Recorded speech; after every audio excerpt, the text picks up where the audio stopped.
caída del hombre. Como dije antes,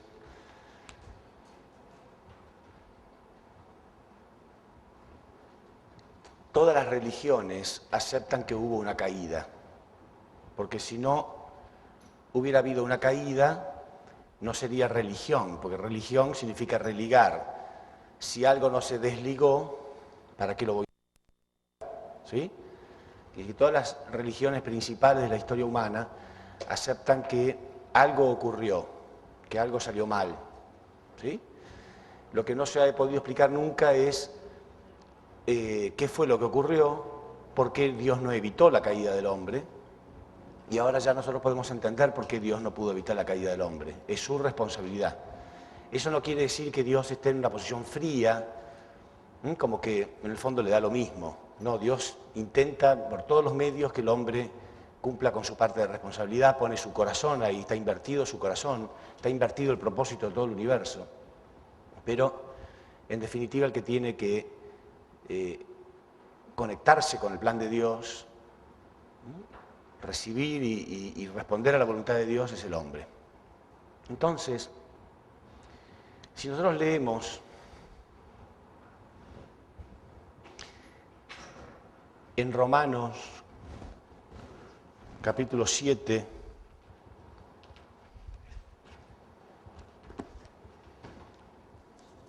podría ser Romanos 7, 18 en adelante, algo que dijo San Pablo. Imagínense ustedes, San Pablo era un cristiano verdaderamente devoto, quizá el más grande cristiano de la historia, ¿no? Sin embargo, él, con toda honestidad, él manifiesta acá en esta parte una gran contradicción entre el bien y el mal. Él dice, con mi parte interna yo me deleito en la ley de Dios, yo quiero hacer la voluntad de Dios, pero sin embargo noto otra ley en mi cuerpo que me lleva hacia el pecado. Tengo esta contradicción, quiero hacer el bien, por un lado quiero hacer el bien y termino realizando el mal que no quiero.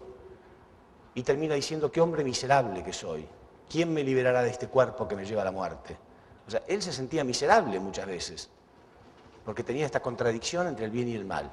Romanos 7, 18 en adelante. Y yo sé que en mí, esto es en mi carne, no mora el bien, porque el querer el bien está en mí, pero no el realizarlo. O sea, yo quiero hacer el bien, pero no puedo realizarlo. Porque no hago el bien que quiero, sino el mal que no quiero, eso hago. Y si hago lo que no quiero, ya no lo hago yo, sino el pecado que mora en mí. Así que queriendo yo el bien, hallo esta ley, que el mal está en mí. Porque según el hombre interior, o sea, según mi espíritu, me deleito en la ley de Dios, pero veo otra ley en mis miembros que se rebela contra la ley de mi mente y que me lleva cautivo a la ley del pecado, que está en mis miembros, miserable de mí. ¿Quién me liberará de este cuerpo que me lleva a la muerte? Entonces, él confesó abiertamente y públicamente, tengo esta contradicción, tantas veces quiero hacer el bien y sin embargo termino haciendo el mal. Quizá nosotros podemos compadecernos de San Pablo y decir, bueno, pobre hombre, ¿no? Qué problema que tenía, ¿no? Pero si somos un poco más sinceros nos damos cuenta que todos tenemos ese problema. Lo que pasa es que él lo sentía muy fuerte porque realmente quería obrar el bien. Entonces le dolía y le producía un gran remordimiento cuando no lo hacía. Las personas que no tienen este remordimiento no es que no tengan el mal, sino que no hacen nada, no se preocupan, se entregan hacia el pecado y listo, ¿no? Pero todos tenemos esta contradicción entre el bien y el mal. Y así que originalmente vimos hoy que el hombre fue creado para tener su mente y su cuerpo centralizado en un propósito que podemos llamar bien. Centralizado en Dios, Dios es el bien, ¿verdad? Y a esto lo habíamos llamado fundamento de 4 posiciones. Un hombre ideal. Una persona ideal, ¿no? Hombre o mujer, por supuesto. Y a esto lo habíamos llamado fundamento de 4 posiciones, ¿verdad? Entonces, en la primera conferencia vimos el ideal. El ideal, esto es un hombre de carácter, un hombre que tiene su mente y su cuerpo centrado en el bien, o sea, sabe lo que quiere, sabe perfectamente lo que quiere, domina su propio cuerpo, y esa es una persona de carácter. Pero sin embargo, hoy en día vemos que tenemos una contradicción entre el bien y el mal, una lucha. Hay un conflicto entre el bien y el mal.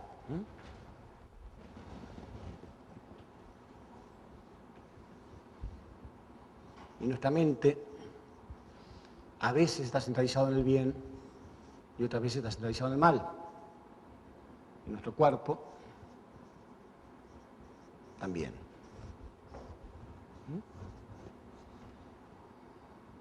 Esto es una persona caída. Acá podemos poner persona ideal, una persona caída.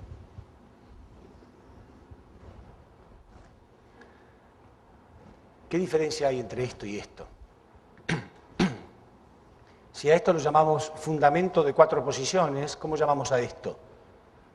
¿Fundamento de 5 posiciones? No existe en la naturaleza. En la naturaleza no existe esto. Acá hay un elemento de más. Esta contradicción entre una cosa y otra no es natural. Es común, pero no es natural. Y a veces confundimos las palabras como si fueran sinónimos, ¿no? Cuando algo es común o algo es natural, decimos, bueno, es común, es natural, pero no es sinónimo. Hoy en día es muy común ver gente que fuma, pero eso no quiere decir que sea natural. Es muy común que la gente tenga esta contradicción, pero eso no quiere decir que sea natural. El hombre no fue creado de este modo. Entonces,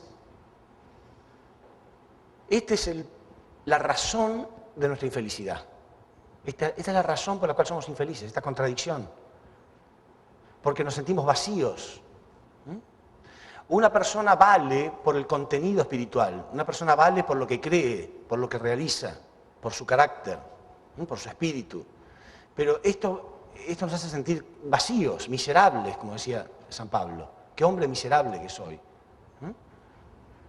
¿Quién me va a liberar de esto? Entonces el ser humano es como un recipiente. La palabra recipiente proviene de la palabra recibir. Decir recipiente es lo mismo que decir recibiente, ¿no? La persona que recibe. Un recipiente está hecho para recibir un líquido determinado, por ejemplo, y contenerlo. Lo recibe y lo contiene. ¿Sí? Entonces, el ser humano es como un recipiente que contiene, que debería contener el amor y la verdad de Dios. Y estos deberían ser sus principios. Un hombre de carácter es como un recipiente que recibe y contiene en su interior el amor y la verdad de Dios. Sin embargo, esto, repito, que es como un elemento de más, que tiene un elemento que no debería estar, es como un agujero, un orificio en ese recipiente. Si este recipiente tuviera un orificio, derramaría líquido por ahí, ¿no es cierto? Esta capacidad de derramar, de perder su contenido, contradice su propósito. Contradice su propósito original. Lo convierte solamente en un falso recipiente. Porque un recipiente que derrama todo lo que recibe es un falso recipiente. No sabe recibir. No sabe recibir y contener. Entonces, este orificio anula su valor, pierde su valor. Lo convierte en un falso recipiente. Pero nosotros tenemos acá hay un elemento de más. Este orificio está de más, no debería estar. Nosotros tenemos como un agujero en nuestro carácter. El ser humano tiene como un agujero en su carácter, por donde pierde constantemente el contenido espiritual. Y por eso nos sentimos vacíos, por eso nos sentimos sin valor y sin propósito. Y como no podemos reconocer tan honestamente como lo hizo San Pablo, de que no tenemos valor, que estamos vacíos espiritualmente, lo llenamos con apariencias falsas. ¿Sí? Simulamos que somos personas correctas, que somos personas de principio, que somos personas decentes, que siempre vamos derecho y que simulamos. Y a veces simulamos también que hasta la gente se enamora de uno y se casa y tienen hijos. Y después se dan cuenta que no era así. Nos pasa a todos, ¿no? Entonces después empiezan los conflictos, porque cuando queremos conquistar a alguien le vendemos una imagen. ¿Sí o no? Somos expertos en vender una imagen, pero después no es tan así. En general, ¿no? Nos pasa al ser humano. Es el problema del ser humano en todos lados. Por eso el ser humano está en crisis. Bueno, ahora, supongamos que yo a este recipiente le pongo mi dedo acá y oprimo. ¿Se va a llenar o no? Sí, se va a llenar. Uno puede decir, bueno, pero no es lo mismo. No, no es lo mismo, pero por lo menos lo puedo contener. ¿Sí? Por lo menos puedo hacer que funcione más como un recipiente verdadero. Y si en vez de poner el dedo acá, pongo el dedo acá, o acá, o acá, no es lo mismo, ¿no? Quiere decir, yo tengo que saber dónde está el defecto, tengo que conocerlo, qué clase de defecto.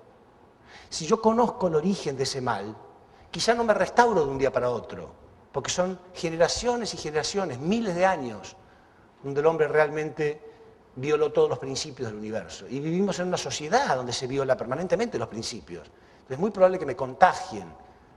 Pero por lo menos si yo conozco el origen de esto, las características de esto, y reconozco que no son originales, que no son naturales, quizá por lo menos lo puedo controlar. Lo controlo. Y me pongo en un medio ambiente, en un lugar y en un estilo de vida que me lleve a realizar el bien. Me obligo a mí mismo a realizar el bien, ¿entienden? Después llega un momento que se convierte en un hábito. Se convierte en un hábito. Entonces, el propósito de esta conferencia es explicar qué características tiene esto, de dónde sale, qué es exactamente. Y entonces vamos a ver que conociéndolo es mucho más fácil controlarlo. Y conociéndolo y reconociéndolo y confesándolo. No a nadie, pero por lo menos a uno mismo y a Dios. Digo, ok, yo reconozco que tengo esta tendencia. ¿Sí? Tenemos vicios y tenemos tendencias del cuerpo físico. Es el cuerpo físico el que domina nuestro espíritu. Y hasta ahora siempre le hemos dado el gusto al cuerpo físico. Pero cuanto más le damos el gusto al cuerpo físico, él más y más incorpora esta necesidad. El cuerpo físico nunca está satisfecho. Si uno lo deja que vaya, el cuerpo, ¿no? Los placeres de la carne, me refiero a los placeres del cuerpo físico, él siempre quiere más.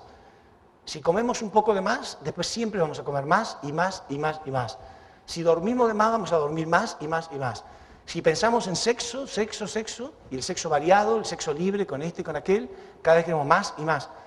Nunca va a decir, bueno, ya está, ya me alcanzó, ahora voy a hacer una vida espiritual porque ya tuve suficiente. Nunca, el cuerpo nunca está satisfecho, ¿entienden? El único modo es realmente controlarlo.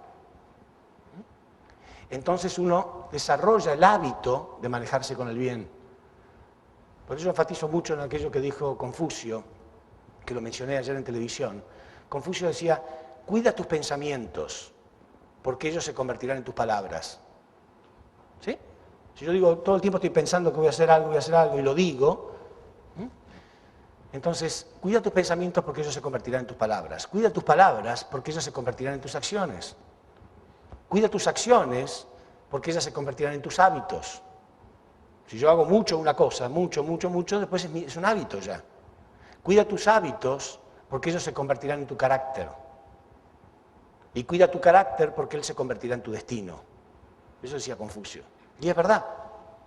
Entonces después tenemos un destino miserable. Nuestra vida es pobre. Fuimos creados para ser universales, libres, únicos, absolutamente únicos en el universo, felices, completos, y tenemos una vida miserable. ¿Por qué? Porque tenemos falta de carácter. Tenemos un mal carácter.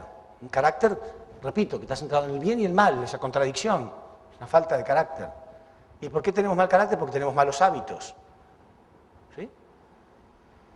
Entonces tenemos que controlar esto, saber de dónde viene, controlarlo y empezar a realizar una vida centrada en buenos hábitos. Eso forja el carácter y les aseguro que después uno empieza a tener un buen destino. Porque observemos la diferencia clara entre esto y esto. un agujero en nuestro carácter. Esto significa que tenemos un agujero en nuestro carácter. Fallamos. Fallamos. Queremos hacer el bien, prometemos el bien, juramos el bien y después terminamos realizando el mal. Esto es como un carro, ¿no?, que uno va manejando y de pronto necesita los frenos y los frenos fallan, ¿no? Imagínense, ustedes van a 150 km/h en un carro y de pronto hay una curva y ustedes necesitan frenar y no funciona. Qué desesperación, ¿no? Entonces, imagínense que de algún modo ustedes se salvan. ¿Se van a subir de nuevo a ese carro? ¿Van a confiar en él fácilmente? No, ¿no es cierto? Uno no confía de nuevo. Y lo mismo pasa con estas personas. Cuando falla, uno no confía en ellos. Entonces, ¿qué pasa con ese carro? ¿Qué hace uno? Y lo pone en un taller y no lo toca más. Hasta que no lo arreglen, no quiero subirme más. Y si tardan un mes en arreglarlo, no me subo en un mes. Si tardan un año, no me subo en un año. Pero ahí queda. Porque yo no voy a arriesgar mi vida de nuevo, ¿sí o no? ¿Y no pasa lo mismo con este tipo de personas? Nos ponen en un lugar y dicen, bueno, déjalo ahí. Yo con esta persona no quiero. O le van a ofrecer un trabajo importante a esta persona. ¿Le van a dar el dinero para que cuide? ¿Se van a casar con esta persona? Uno no confía, ¿no? No confiamos fácilmente. Entonces lo dejamos ahí. Y le damos algún trabajito que a lo mejor no es muy importante, ¿no? Total, no es muy grave. Y entonces después nos preguntamos, ¿por qué? ¿Por qué hay personas que triunfan y manejan grandes empresas y yo estoy ahí en borde? ¿Será que demostré toda mi vida que no se puede confiar mucho en mí? No, a veces pasa a mucha gente. Entonces, si ustedes tuvieran que elegir un esposo o una esposa, ¿no?, ¿a cuál elegirían? A esto. Si ustedes quieren elegir un amigo, ¿a cuál elegirían? Un socio para hacer negocios, ¿a cuál elegirían? ¿No? Con este uno en el fondo no quiere tener nada, no quiere casarse, no quiere ser amigo de él, no quiere... Pero todos somos un poco así, todos tenemos esto. Ahora, algunas personas realmente se conocen más a sí mismas, por eso Sócrates decía la importancia de conocerse a sí mismo. Me conozco y puedo controlar algo de esto. Pero hay gente que no. Hay gente que no le importa, no controla nada. Y hay gente que se entrega completamente al mal, no le importa, ya está, ¿no? Vicios, lo que sea, no importa, si hay que matar, mato, no le importa nada ya. Hay de todo, ¿no? Hay muchos niveles. Cada persona tiene un nivel espiritual diferente. Pero lo que marca el nivel espiritual de una persona es la capacidad que tiene para controlar un poco esto. Algunas personas ni siquiera se han preocupado en saber algo, en aprender algo. Bueno, es importante que otro defecto de los religiosos ha sido que siempre parecería como que las soluciones van a venir de un modo mágico, ¿no? Una oración y entonces quizá venga mágicamente algún milagro, siempre esperando milagros, que existen los milagros, pero el milagro ocurre de un modo diferente a lo que muchos han pensado. El milagro no es algo, el milagro no es que va a caer un paquete de dinero del cielo, no. El milagro puede hacerse de que yo pueda tener la voluntad, el conocimiento, la acción para ir y conseguir el dinero que necesito para solucionar un problema. Eso es un milagro. No, si viene de Dios tiene que ser algo misterioso, inimaginable, quizá un paquete de dinero cae del cielo. Eso no va a ocurrir. Pero también es un milagro, aunque tenga explicación científica, aunque tenga una explicación lógica, igual es un milagro. Si una persona puede determinarse a cambiar, si una persona desarrolla su carácter, ¿no?, y logra algún desarrollo en su vida y soluciona los problemas, eso también es un milagro, porque ahí está Dios ayudándolo. ¿Sí? Entonces, démonos cuenta, el principio divino tiene una virtud muy grande, que es práctico, que da una solución no misteriosa, mágica, que estamos esperando que algún milagro ocurra. El milagro lo provocamos nosotros. Uno es el milagro, yo soy el milagro, ustedes son el milagro. Cada uno puede provocar su propio cambio en la vida. Entonces, primera cosa que tenemos que hacer, si ustedes quieren cambiar su vida y ser más felices, es reconocer que hay un problema. Entender que hay un problema, entender que esto fue la miseria de mi vida. No es la culpa de mis maestros, no es la culpa de los políticos, no es la culpa del ministro de Economía, no es la culpa de otros, del vecino. Yo soy responsable.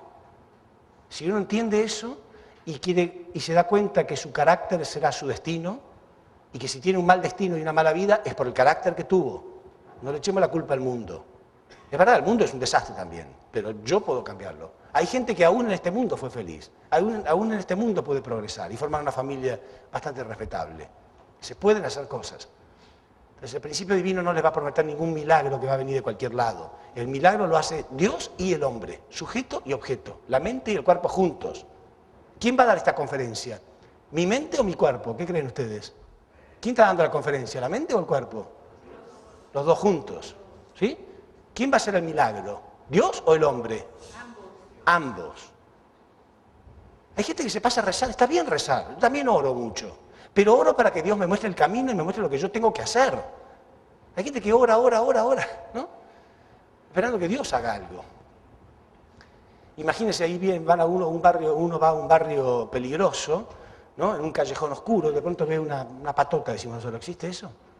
¿No? Patota es una barra de hombres malos. En Argentina se dice patota, ¿no? Ahí vienen 5 o 6 asesinos, ¿no? Vienen 5 o 6 asesinos y me arrinconan en un callejón oscuro. ¿Sí? Con cuchillos y me van a asesinar. Entonces este hombre se arrodilla y se pone a rezar: Padre, por favor, ayúdame. ¿Qué hago? Padre Celestial, por favor, quiero que me ayudes. ¿Qué le va a decir Dios? ¡Corre, corre! ¿No? Hombre, ¿qué te vas a poner a rezar? ¡Corre! ¿Es un milagro o no? Y tiene explicación lógica, pero uno tiene que salir corriendo en algunos casos, no rezar. ¿Qué puede hacer Dios si yo me paso rezando nada más? Ahora debe haber gente en su casa que debe estar rezando y escuchó la invitación que le hicimos ayer y se quedó en su casa rezando. ¿Por qué no vino y se sentó acá? ¿Entienden? Entonces, ¿Dios puede escuchar esa oración? ¿Qué va a hacer Dios? A lo mejor cuando abra sus ojos mágicamente está sentado acá en la silla. No. Tiene que levantarse y venir. Entonces, hay oraciones que se me ocurre que Dios no debe querer escuchar. ¿No? Está bien la oración. Nosotros siempre pedimos a la gente que ore, pero nosotros oramos de un modo diferente. No oramos para que Dios lo haga. Yo no puedo orar para que mi mente dé la conferencia, tengo que venir a hacerlo. Pero puedo orar para que tener claridad, para estar tranquilo, para disfrutar de la conferencia, para tener sabiduría, para tener iluminación, para que ustedes estén despiertos, estén interesados. Ese tipo de cosas Dios puede hacer, pero después uno tiene que venir y hacerlo. ¿Sí? Entonces, esa es la práctica del principio divino. Le explica a la gente Dios, le explica a la gente las leyes y principios, pero también le muestra que está todo en nuestras manos, con el poder de Dios, pero con nuestras propias manos.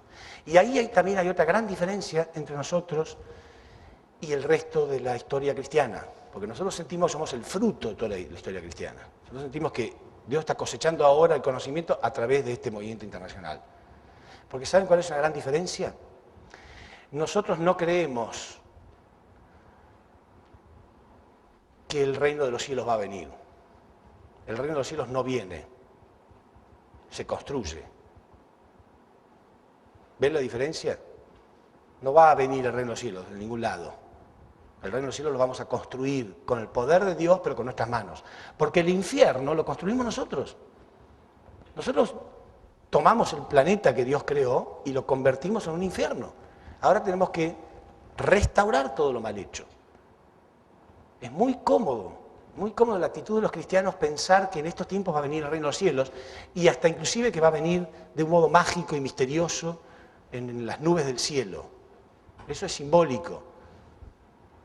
Hay muchas partes de la Biblia donde menciona que eso es claramente simbólico. Dice, y la tierra será poseída por los santos y los santos habitarán en ella para siempre.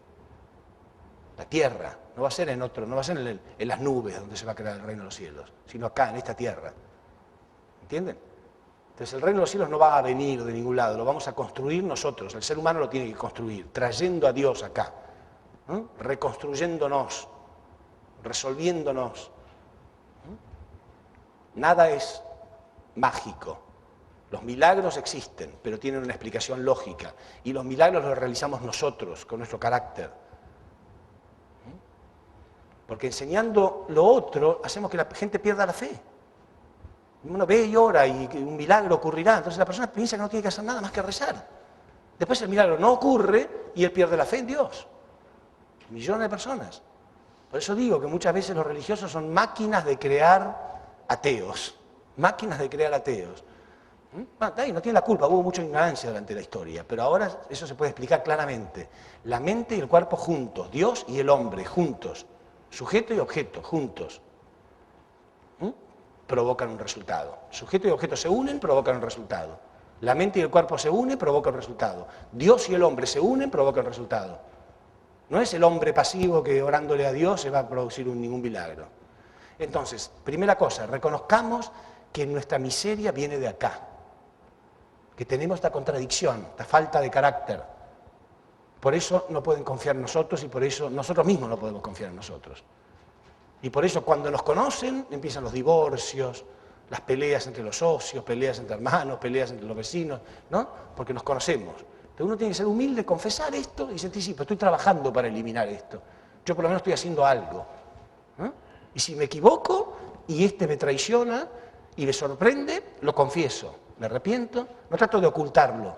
Porque un problema del ser humano es que cuando comete un error lo quiere tapar con otra mentira. Lo quiere tapar con alguna mentira. Entonces son dos errores en vez de uno. Entonces quiere tapar esos dos con otra mentira y después con otra mentira.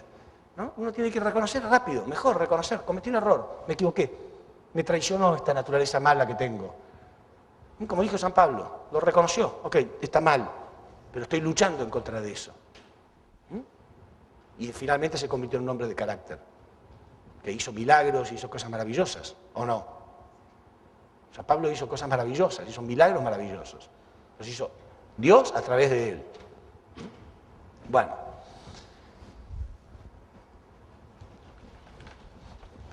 Quiere decir que el principio divino es práctico, es verdadero, es algo que uno puede realmente realizar. No son promesas vagas e inútiles, uno puede realmente, estamos convirtiendo personas de carácter, ayudando a la gente joven o a la gente mayor a tener carácter verdadero, centrado en Dios, centrado en la perfecta armonía de las leyes y los principios que rigen el universo. Es algo práctico, lo realizamos prácticamente. Bueno, entonces, ¿cuál fue el origen del mal? En realidad, nosotros basamos la conferencia del origen del mal en la historia bíblica del Jardín del Edén. Ustedes saben algo muy interesante que ocurrió, porque por eso les digo que en estos tiempos la ciencia y la tecnología han crecido muchísimo, y no es por casualidad, sino es porque estamos en los tiempos donde Dios puede revelar toda la verdad y será el fin de los misterios. Entonces, en una universidad de California, hubo dos científicos, una mujer llamada Rebecca Kahn y otro llamada Max Stonking, hicieron una investigación realmente maravillosa. Ellos tomaron el ADN mitocondrial, que se transmite exclusivamente a través del linaje de la madre, del linaje materno, y a través de rastrear el ADN mitocondrial. Ustedes saben que el ADN mitocondrial es como un código absolutamente personal, son como las huellas digitales, ¿no es cierto? Son absolutamente personales. Y el ADN, ustedes saben que se puede saber si un chico es hijo de tal o cual persona, sí o no, ¿saben?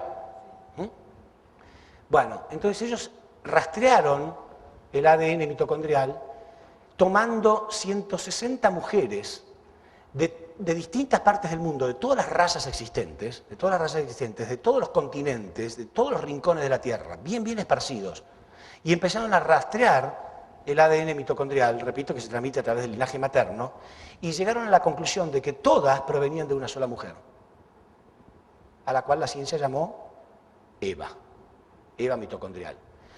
Quiere decir que la ciencia demostró que Eva existió. Claro, la ciencia no lo dice de este modo. La ciencia no dice la Eva que menciona la Biblia existió, pero llamó a esta mujer Eva, porque tomó a las mujeres, repito, 160 mujeres de distintas tribus, de distintas razas, de todos los continentes de la Tierra, cosa que no haya casualidad, ¿entienden? Bien esparcidas, bien separadas, y rastreando su ADN, llegaron a la conclusión de que todas provenían de una sola mujer. Y lo mismo después hicieron con el hombre. también reconociendo que todas provenían de un hombre y una mujer originales que provienen de África, de algún lugar de África. Conclusión, la ciencia más y más está afirmando que la historia bíblica es cierta. Adán y Eva, aparentemente, según la ciencia, porque la ciencia tiene ese rigor científico que nada lo asegura hasta que no sea completamente seguro, pero aparentemente todo estaría indicando que Adán y Eva existieron. Interesante, ¿no? Porque es lo que han creído los teólogos durante miles y miles de años, pero nunca se pudo comprobar científicamente.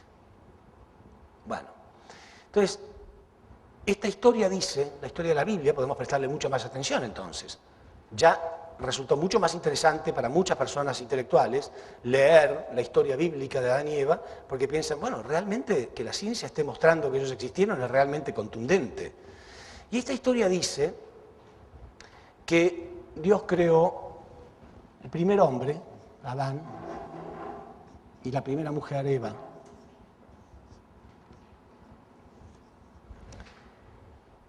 Y que ellos estaban en un jardín, el jardín del Edén. Edén significa alegría, el jardín de la alegría.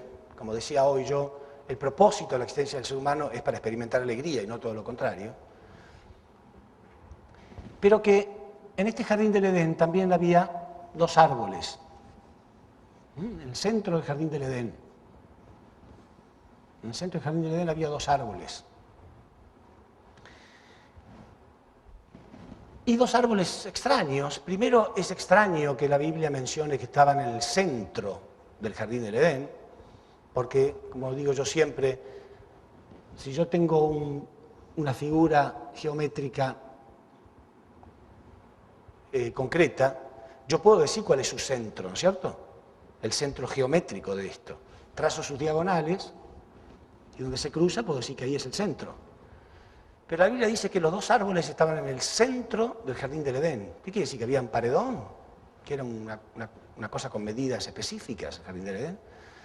Porque se supone que el jardín del Edén era simplemente el lugar de belleza y armonía y alegría donde ellos fueron creados. Pero los dos árboles estaban en el centro del jardín del Edén.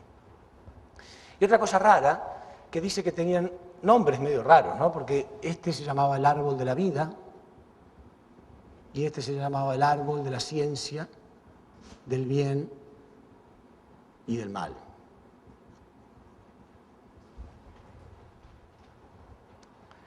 Y dice la Biblia que este árbol tenía un fruto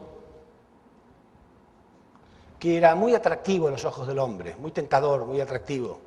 El hombre lo deseaba realmente, era lindo a los ojos inclusive, dice la Biblia. Pero que Dios le dijo que no debían comer de ese fruto. Todo esto, como digo, entonces, en el jardín del Edén. Que no debían comer de ese fruto. Bueno, la historia no culmina ahí, y la rareza de todos estos elementos tampoco, porque dice la Biblia que había otro elemento más, que era una serpiente. Esta serpiente era rara porque hablaba, y era inteligente, y era convincente, y era elocuente. Y la serpiente le dijo a Eva, según la historia bíblica, que por qué no podía comer del fruto. Y Eva le dijo, no, Dios nos dijo que el día que comamos del fruto moriríamos. Y la serpiente le dijo, no, eso no es verdad, no vas a morir. O sea, Dios dice que sí, yo digo que no. O sea, una serpiente bastante soberbia, ¿no es cierto? Raro. Casi uno podría decir, no, estas son historias para chicos, y no lo leo más. De hecho, millones de personas en el mundo no les ha interesado mucho esta historia. Pero con esto de que Adán y Eva realmente existieron, la gente más y más se ha empezado a interesar en este tipo de cosas. Jesús decía, os he hablado todo esto en símbolos y parábolas, pero va a llegar el día en que no les hablaré más en símbolos y parábolas, sino que les voy a hablar en forma clara acerca del Padre. El hecho de que algo sea simbólico no quiere decir que no esté diciendo algo que sea verdad. Lo está diciendo de modo simbólico, pero la verdad está, el mensaje está igual. Y vamos a ver que el mensaje está muy claro, aunque sea de modo simbólico. Y vamos a ver qué es lo que representa esto. La Biblia dice que entonces, en esta relación entre la mujer y la serpiente termina convenciendo a Eva de comer del fruto. Y después Eva comparte este fruto con Adán, o lo convence a él de que lo coma también, y entonces ellos son echados del jardín del Edén. Son echados del jardín del Edén. Y así comienza la historia del mal. Vamos a ver qué es lo que significa todo esto. Yo sé que muchos ya lo han escuchado y todo, pero es bueno siempre revisarlo, ¿no? La pregunta fundamental acá es acerca de este fruto. Si el fruto es literal o es simbólico. ¿Qué puede representar este fruto? Bueno, en realidad, si nosotros analizamos un poco las características de este fruto, ¿no?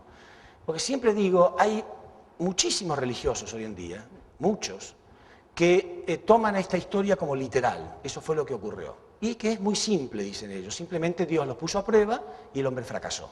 ¿Sí? Pero muchas veces sostenemos cosas, ¿no? O afirmamos cosas que traen aparejadas la afirmación de otras cosas que no estaríamos dispuestos a aceptar. ¿Se entiende?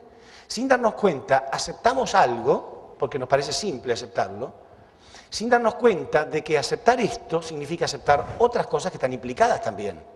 Y esas otras cosas no estaríamos dispuestos a aceptarlas. Por ejemplo, les pongo este ejemplo.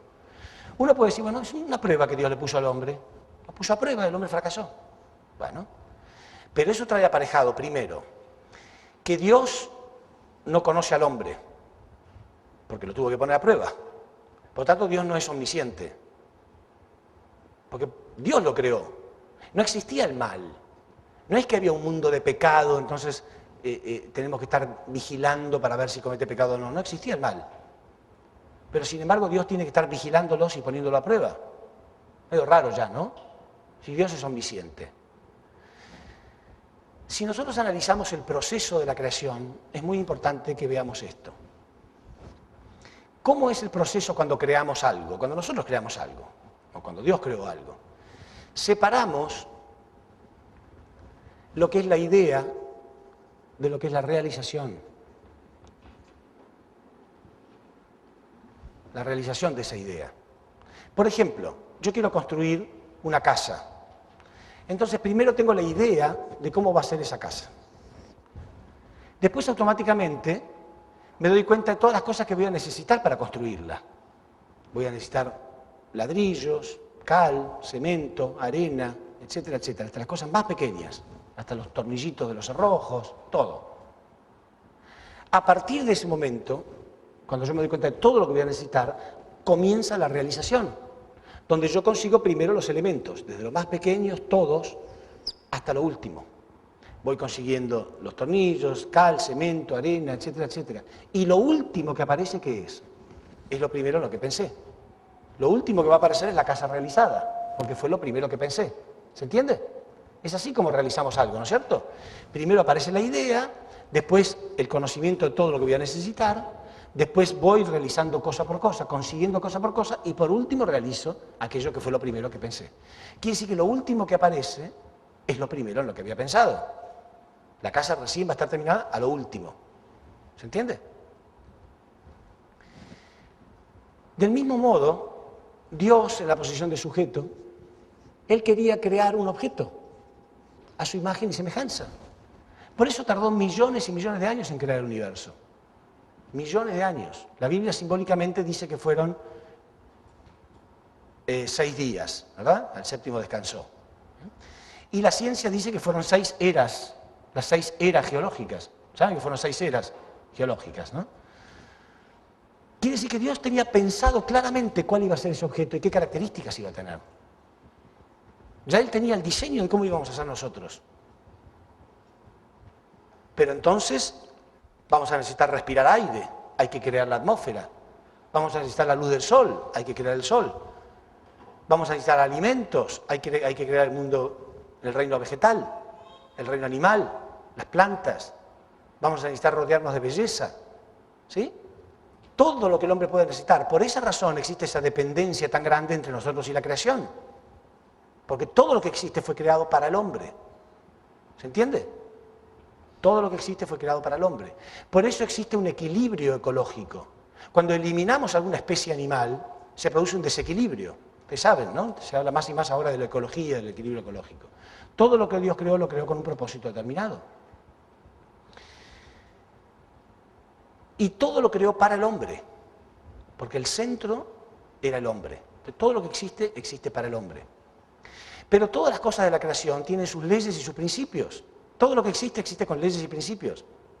Entonces, las cosas más útiles y las cosas más poderosas de esta creación tienen sus principios que deben ser respetados. Si yo no respeto sus principios, me puede hacer daño. ¿Se entiende? Entonces, este fruto, ¿qué puede estar representando? ¿Que Dios lo puso ahí para ponerlo a prueba nada más? Bueno, como dije, Dios no necesitaba poner a prueba al hombre, porque Dios conocía al hombre, Él lo creó, conocía perfectamente las características del hombre. Pero aún así, supongamos que Dios quiso ponerlo a prueba. Vamos a suponer. Tenemos que aceptar también entonces otras cosas que van aparejadas con esta creencia. Por ejemplo, la Biblia dice, el día que comas del fruto morirás. Y realmente ellos murieron. No físicamente, no murieron espiritualmente, la Biblia dice. En otras partes, la Biblia dice que estamos muertos espiritualmente.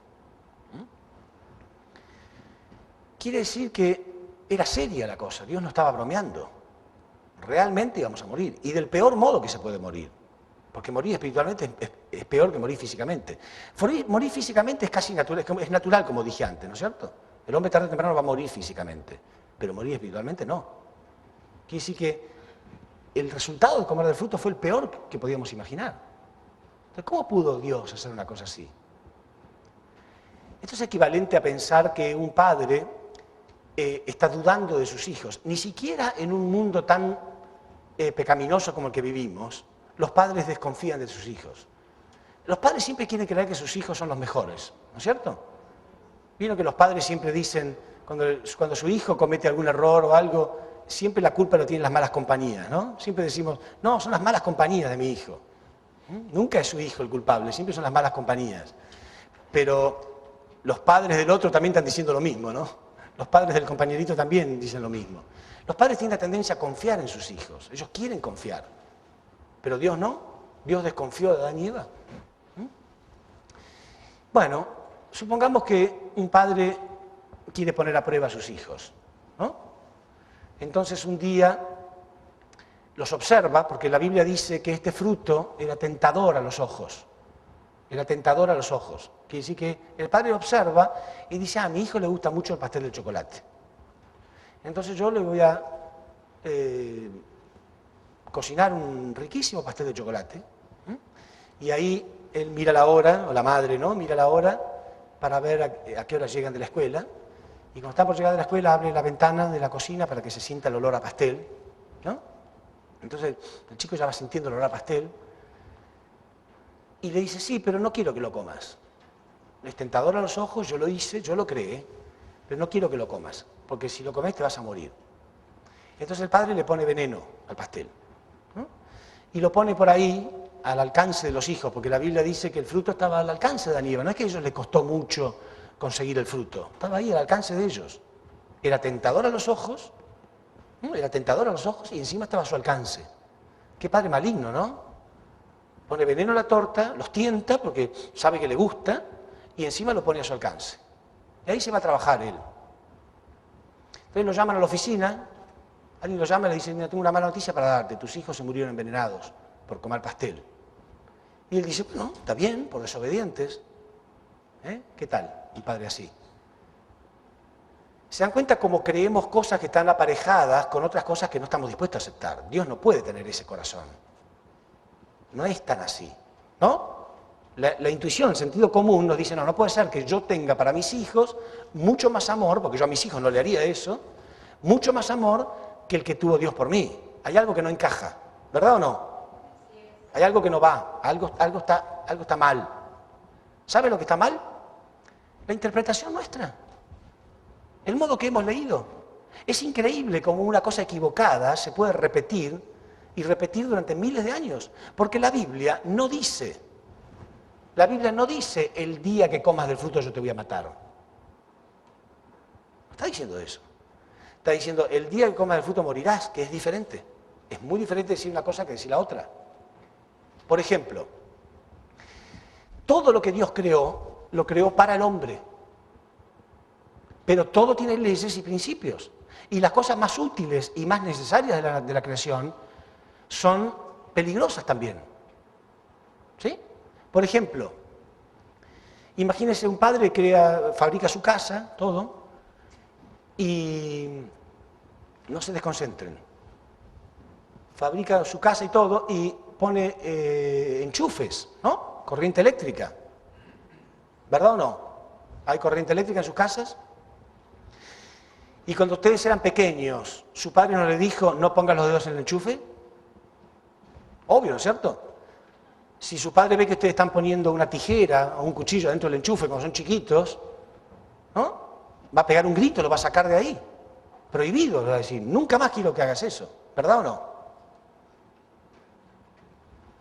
¿Por qué? Porque es peligroso, simplemente. Entonces tiene sentido que uno razone y diga, bueno, entonces ¿para qué pusiste enchufes en la casa? No, los puse porque son necesarios. Toda cosa útil y necesaria tiene sus principios. Y uno tiene que respetarlos. A lo mejor ese chico, el día de mañana estudia ingeniería, se convierte en un ingeniero eléctrico, presten atención, se convierte en un ingeniero eléctrico y después él puede crear hasta usinas eléctricas si quiere. Pero eso en el futuro, mientras sea chiquito, no va a tocar los enchufes. Y el padre no puso enchufes para probar la obediencia de su hijo.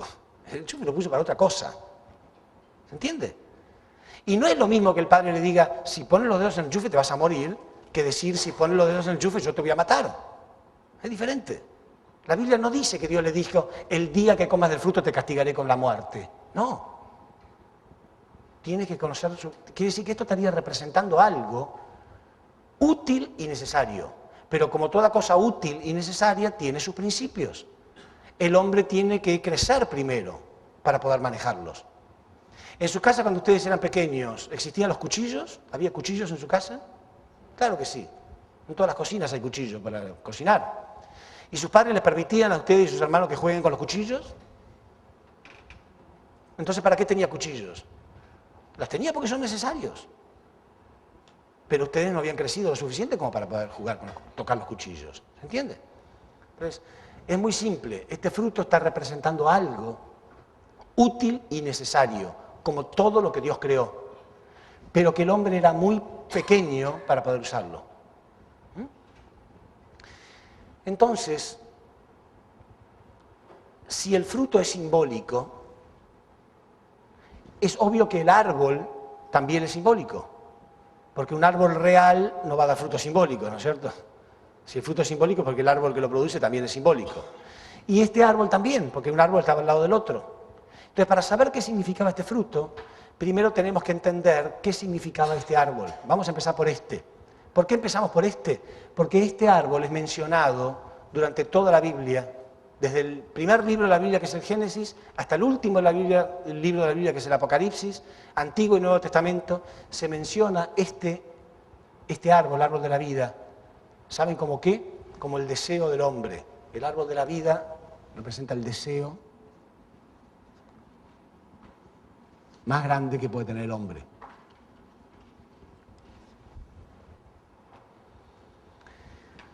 Primero, si nosotros observamos, muchas veces en la Biblia, cuando se menciona un árbol, se lo está comparando con un hombre. En Salmos, capítulo 1, versículo 1,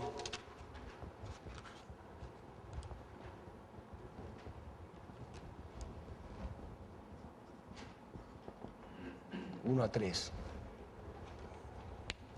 Dice así: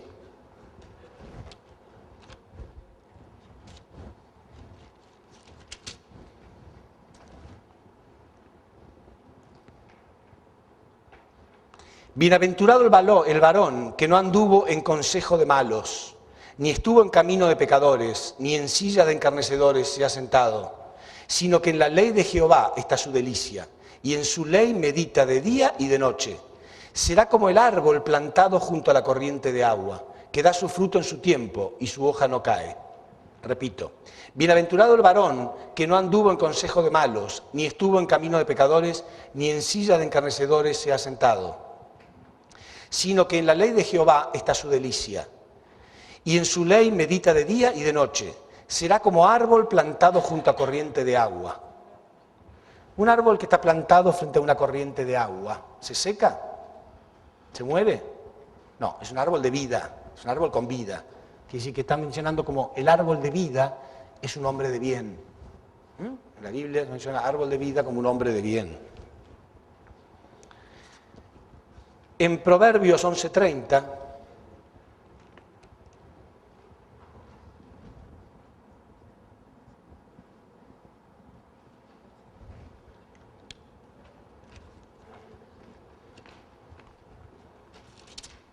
dice: el fruto del justo es árbol de vida, el fruto del justo es árbol de vida, y el que gana almas es sabio. Quiere decir que el árbol de la vida es el resultado de ser un hombre de bien, es el resultado que va a conseguir una persona por ser un hombre de bien. ¿Se entiende?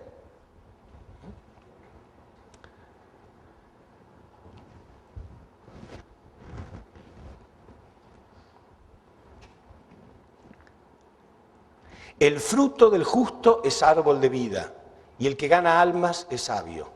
Repito, el árbol de la vida es el fruto que consigue un hombre de bien.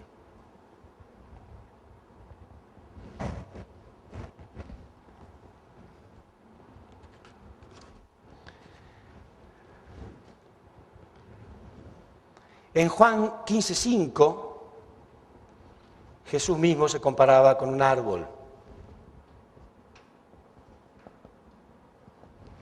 Decía: yo soy la vid y vosotros los sarmientos. Los sarmientos son unos vástagos que se alimentan de la vid, ¿no? Se alimentan de la misma raíz. Por eso decía: yo soy la vid y vosotros los sarmientos. Porque es como que nos alimentamos del amor y la verdad que Él nos trae.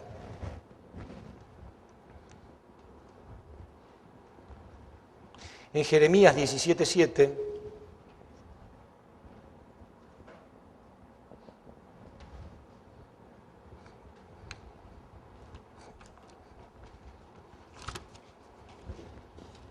dice así: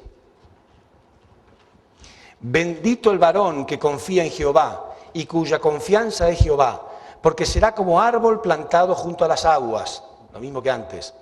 Bendito el varón que confía en Jehová y cuya confianza es Jehová, porque será como el árbol plantado junto a las aguas, que junto a la corriente echará sus raíces y no verá cuando viene el calor, sino que su hoja estará verde.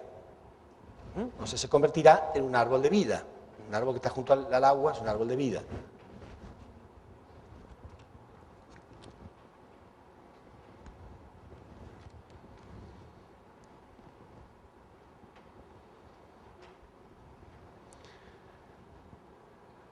En Lucas 23:21, Jesús dijo de sí mismo que Él es un árbol de vida. Jesús mismo se llamó a sí mismo un árbol de vida.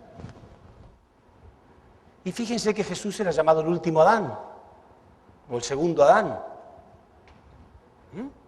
Pues vamos a ver que este árbol de la vida estaba representando a Adán. Ya lo vamos a ver. Sí, cuando Jesús estaba yendo hacia la crucifixión, había algunas mujeres que lloraban por Él. ¿Recuerdan los que más conocen las Escrituras? Lloraban por Él y Jesús se dio vuelta y les dijo: mujeres, no lloren por mí, porque si esto es lo que hacen con un árbol verde, ¿qué es lo que no harán con un árbol seco? O sea, si esto es lo que hacen con un hombre verdadero, ¿qué es lo que no le va? Lloren por sus hijos, dijo Él. No lloren por mí, más bien lloren por sus hijos, porque si esto es lo que hacen con un árbol verde es un árbol de vida, ¿no es cierto? Un árbol que está vivo. ¿Qué es lo que no harán con el árbol seco? O sea, Él se llamó a sí mismo un árbol de vida. Lucas 23:31. ¿Y por qué dice la Biblia que estos dos árboles estaban en el centro del jardín del Edén? Si leemos en Daniel, capítulo 4, versículo 12,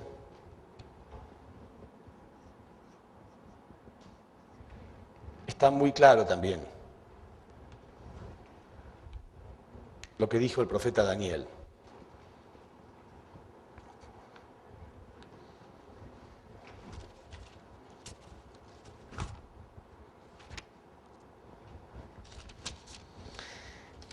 Es un poco larga esta historia, pero está contando la historia del rey Nabucodonosor, que tuvo un sueño muy persistente. Soñaba con un árbol que estaba en el centro de la tierra también. La tierra es redonda, ¿no? ¿Cuál es el centro de la tierra? Dice que este árbol estaba en el centro de la tierra y se podía ver desde todos los confines de la tierra. También, cosa imposible, no hay ningún árbol que se pueda ver desde cualquier lugar de la tierra, ¿no? Y que era tan grande, tan grande, tan grande que las aves del cielo anidaban en sus ramas. Entonces él llamó a sus sabios, a los astrólogos y magos, y para que le digan a ver qué significaba este sueño. Y nadie podía contestarle, hasta que no vino Daniel, el profeta Daniel, y él le contestó lo que esto significaba. Entonces, igual, ¿no? Ese árbol estaba en el centro de la tierra, igual que estos dos estaban en el centro del jardín del Edén.